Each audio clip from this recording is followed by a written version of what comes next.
the government needs to now turn around and make sure that education is going to be free, 100% free.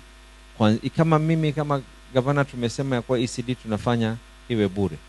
Kama tumesema tumesubsidize education ya watoto wa secondary kwa a certain amount. The national government needs to put in funding. Ili hao watoto wakienda shule, principal anajua kwa kila mtoto mmoja akona capitation ya pesa kadhaa ambayo kwamba inaingia. And these children can be able to study without necessarily having to have the burden ya kwa wao ni maskini.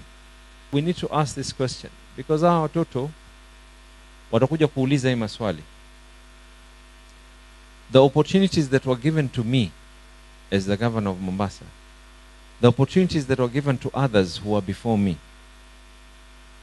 are more than the opportunities we're offering for these young people.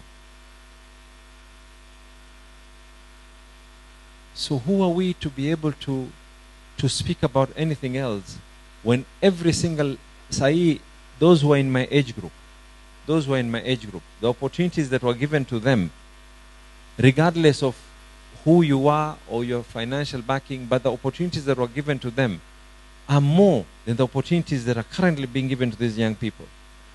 And if we question why the young people are making noise, it's because wanaona ya kwa yale ambayo kwamba yalikuwa yakifanyika kitambo, tunasikia mbona sisi hatufanyiwi hiyo maneno.